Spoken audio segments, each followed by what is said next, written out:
Hello friends, welcome back to my channel. In this video, I'm going to be sharing with you my new hand lettering journal. So if you've been here for a while, you probably know that my favorite way to practice hand lettering is using traceable worksheets. But I wanted to start creating hand lettering in a journal.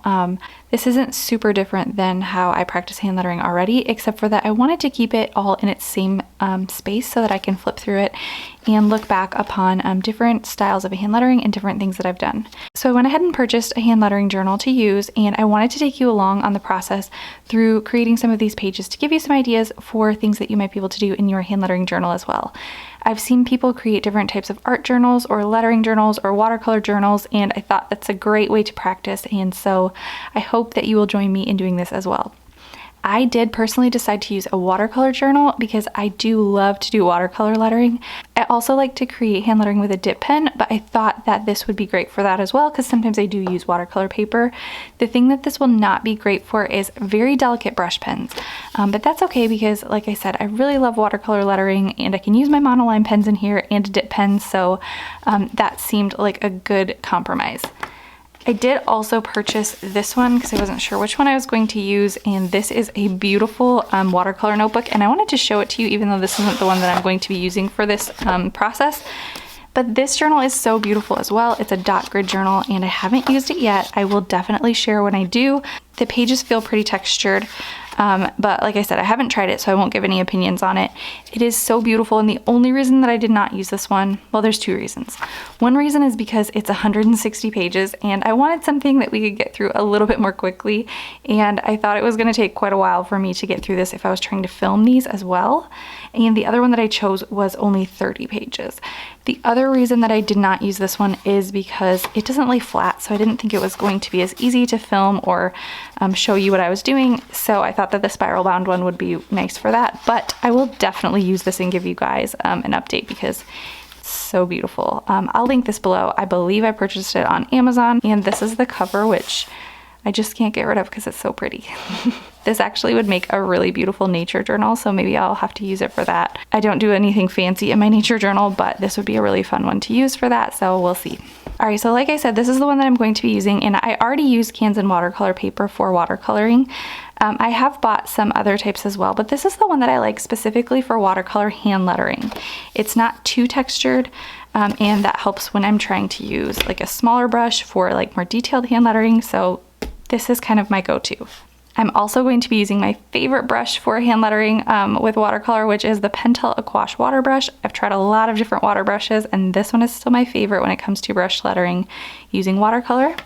I have my 2 cups of water here in my old antique pottery mugs, and I also have, let's see, this is what I'm using for my watercolor. I'm using the Winsor & Newton Cotman watercolor in Ivory Black. So one thing that I should point out is there's a little bit of a difference between how much space is on the left side and the right side because there's this perforated edge. So I'm kind of centering, or I'm trying to center my lettering in between the part that you would actually tear out of the page.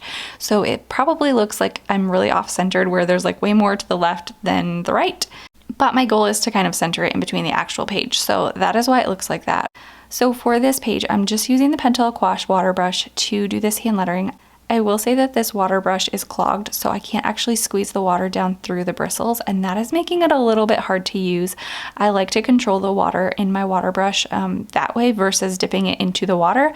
But that's okay, I'm just trying to make do with it because the bristles of the brush are actually still good. So it's totally fine, but it's a little bit easier when you can actually squeeze the water through. This otherwise just kind of feels like a regular paintbrush, not a water brush, and I choose this one because I like the water brush. So anyway, when it comes to my print lettering, I'm trying my best to just keep my paintbrush pretty upright so that I don't have a huge variation between thick and thin strokes. It's not perfect, it's not completely monoline, and it would probably be a bit easier if I used a smaller paintbrush, but you can get kind of the same effect here as well. I did realize at the end of this that I totally messed up the quote that I was trying to hand letter, but I'm just gonna leave it, and it sort of makes sense. But I was trying to do a variation on that quote about creativity happening outside of your comfort zone. I think it's something along the lines of creativity doesn't come from inside your comfort zone or something like that. I have a little bit of a problem with absolute types of quotes like that.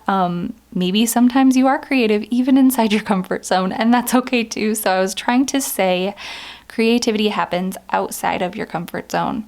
But I did courage instead of creativity, so oops. But I'm going to leave it because I think that kind of works too. And even if it doesn't, it's still hand lettering practice. So yeah, this was really fun to do and kind of a good exercise. I definitely want to experiment in this hand lettering journal and just do lots of different things that I might not be able to always do when I'm just practicing like my alphabet or specific words. So different colors and maybe some florals or just different things to kind of go along with my hand lettering in this notebook. So if you have any suggestions or things that you'd like to see, let me know in the comments below. I would love to take you all on this journey with me if it would be inspirational for you to kind of get some ideas for practicing your own hand lettering. If you are in Letter Together, I'm going to make a printable worksheet for this quote so that you can practice it on your own, except for I will use the right word, creativity happens outside of your comfort zone. I will put this one in the Letter Together School as a bonus printable. I'll post an update so that you can find the link to it. But yeah, I hope that this was helpful for you. Let me know if you have any other questions, any quotes you'd like to see, or different things that you'd like to see in my hand lettering journal. If you want some more hand lettering inspiration, I will leave a playlist here that you might enjoy. Thanks so much for watching, and I hope to see you over in one of those videos.